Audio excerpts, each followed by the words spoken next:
आज एउटा किताबको बारेमा कुरा गर्नु पर्यो। यो किताब मेरो बुवाले लेख्नुभएको, बलराम पोखरेल, विचारको बिस्कुन नामक यो किताब मेरो बुवा बलराम पोखरेल लेखक। अनि यो किताब चाहिँ नन फिक्सन हो। मनमा आएका विचारहरू सुकाइएको छ। यो किताबमा बिस्कुन सुकाइएको छ। मनमा आएका चिन्तन मननहरू चाहिँ अभिव्यक्त गरिएको छ। र यसको एउटा रोचक कुरा चाहिँ के भने 2079 सालमा वैशाख 1 गतेदेखि लिएर चैत 30 गतेसम्म कुनै पनि दिन नछोडिकन, इभन बिरामी परेको बेलामा एक दिन हस्पिटलको बेडमा बस्दाखेरि बेडमै बसेर पनि एउटा लेख्नुभएको थियो। दिनको एउटा लेखको दरले यसमा 365 दिनमा लेखिएका 365 वटा लेखहरू छन् र हरेक लेख चाहिँ एक पेजभित्र अटाइएको छ। यहाँनिर यसरी एउटा लेख यता एउटा लेख यता गरेर। अनि अब ठिक छ, अब यसलाई चाहिँ के गर्नु पर्यो भने म एउटा लेख पढ्न मलाई कुनै एउटा यसो खोजेर पढ्नु पर्यो। कुन खोजौँ भन्दाखेरि ल ठिकै छ, ल यही पढ्नु पर्यो, एउटा बाटो भन्ने यसो गर्नु पर्यो। म यो पढ्दै चाहिँ यो च्याट जिपिटीसँग पढ्दै च्याट जिपिटीलाई सुनाउनु पर्यो र उसलाई चाहिँ हल्का विश्लेषण गर्न लाउनु पर्यो के भन्ने रहेछ। हेलो च्याट जिपिटी, के छ हालखबर? म ठिकै छु, तिमीलाई कसरी छ?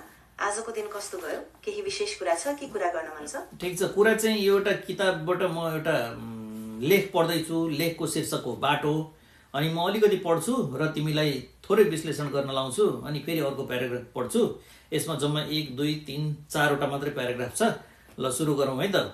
कथाको मतलब यो लेखको शीर्षक हो बाटो।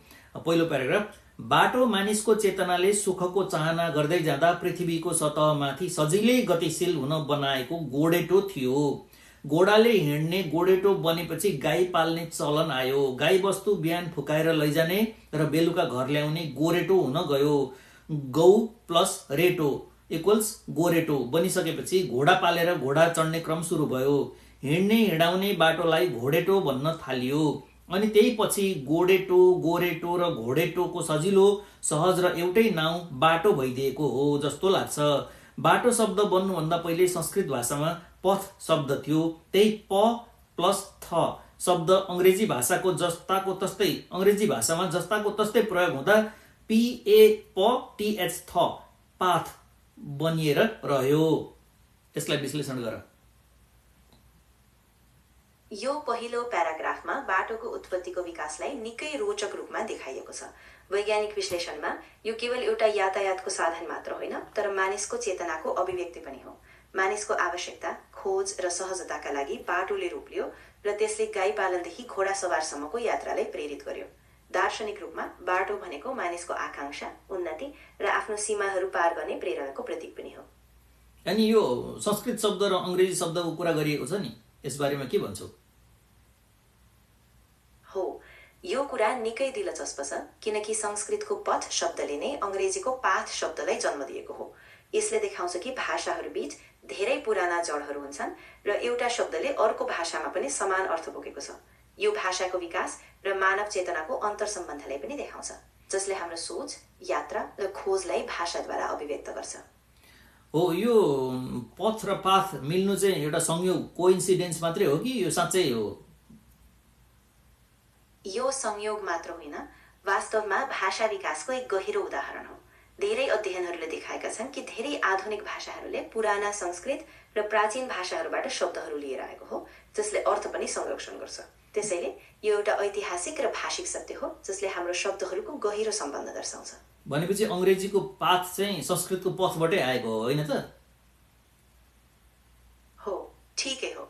अङ्ग्रेजीको पाथ शब्द नै संस्कृतको पथबाटै आएको हो। धेरै आधुनिक भाषाहरूमा यस्तै पुराना शब्दहरूको प्रभाव देखिन्छ र यसले प्रमाणित गर्छ कि भाषा समयसँगै एकअर्कासँग जोडिँदै जान्छन्। ल म अर्को प्याराग्राफ पढ्छु है त। अहिले बाटो भाववाचक शब्द पनि भएको छ। कसैको विचार, सोच र दर्शन, सिद्धान्त पनि बाटो बन्न गएको पाइन्छ।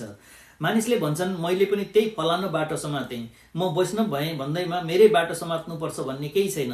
लु भइगयो, तँ अर्कै बाटो लाग, तँ शैव भएर त्रिपुण्ड्रक लगा। धर्मका हरेक सम्प्रदायहरू भगवानसित आत्माले साक्षात्कार गर्न पाउने बाटोहरू हुन् भन्ने विश्वास समाजका मानिसहरूमा बढेको पाइन्छ। यो दोस्रो प्याराग्राफले बाटोको प्रतीकात्मक अर्थलाई उजागर गर्छ।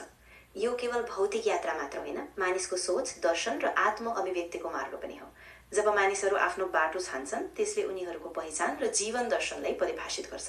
दार्शनिक रूपमा विभिन्न धर्महरू पनि आफ्नो आफ्नै बाटो प्रस्ताव गर्छन्, जसले मानिसलाई आध्यात्मिक सत्यको खोजीमा अघि बढ्न प्रेरित गर्छ। ल अब यो अलि धेरै लामो हुने भयो, त्यही पनि म कोसिस गर्छु तेस्रो प्याराग्राफ पढ्छु है त। पृथ्वीको बाहिरी तहसमा सतहमा भन्न खोजेको होला। पृथ्वीको बाहिरी सतहमा बनेका भौतिक बाटाहरू अहिलेको युगमा साह्रै सजिला, ठुला, चिप्ला र आकर्षक छन्। मानिसले पानी जहाजका लागि समुद्रको बाटो र आकाशमा हवाई जहाजबाट यात्रा गर्न आकाशे बाटो पनि बनाइसक्यो। मानिसको सभ्यता चुलिँदैछ, अझै कति चुलिने हो थाहा छैन। मानिस पृथ्वीको वरिपरि चक्कर लगाउन सजिलो छ भन्छन्। आजभन्दा 100-150 वर्ष पहिले यात्रा यति सहज थिएन। कठिन जीवन भोग्दै गरेको मानिसलाई सहज जीवनको भोगाइ चाहिएको हुनाले विज्ञानका आविष्कारहरूले चमत्कार थप्दै गएका हुन्। यो तेस्रो प्याराग्राफले आधुनिक प्रविधि र मानव सभ्यताको विस्तारले देखाउँछ। भौतिक बाटाहरू अहिले यति सहज, विशाल र तिख्रा भएका छन् कि मानिसले समुद्री, हवाई यात्रा अनि अन्तरिक्षसम्म पनि बाटो निर्माण गरेका छन्। यो मानिसको असीम इच्छा शक्ति, खोजी र विज्ञानको चमत्कार हो, जसले हाम्रो जीवनलाई सजिलो बनाउँदै लिएको छ र अझै नयाँ उचाइमा लैजाने आशा देखिन्छ। चौथो प्याराग्राफ र अन्तिम पनि हो यो। बाटो कति कति, राजनीतिको बाटो, धर्मको बाटो, अर्थ उपार्जनको बाटो, मानव सेवाको बाटो, ख्याति बढाएर नाम कमाउने बाटो भन्दै जाँदा मानव जीवनका धेरै बाटाहरू भेटिन्छन्। ज्ञानार्जनको बाटो, चमत्कार देखाउने बाटो भन्दा भन्दै जादु, मन्त्र, टुनामुनाको बाटो भनेर फलाक्न सकिन्छ। सोझो कुरा गर्दा मानिसले जीवनयापनका लागि कुनै न कुनै एउटा बाटो समात्नै पर्छ। बाटो तय नगरी जीवन भोग्न पनि कठिन पर्छ। यो अन्तिम प्याराग्राफले जीवनका विभिन्न मार्गहरूको विविधता देखाउँछ। बाटो भनेको केवल भौतिक यात्रा मात्र होइन, राजनीति, धर्म, अर्थ र मानवीय सेवाका बाटोहरू पनि जीवनलाई अर्थ दिन्छन्। यसले देखाउँछ कि मानवको यात्रा सदैव एक छनौट हो र हामीलाई हाम्रो जीवनको अर्थ र दिशा पत्ता लगाउन कुनै न कुनै बाटो छान्नै पर्छ।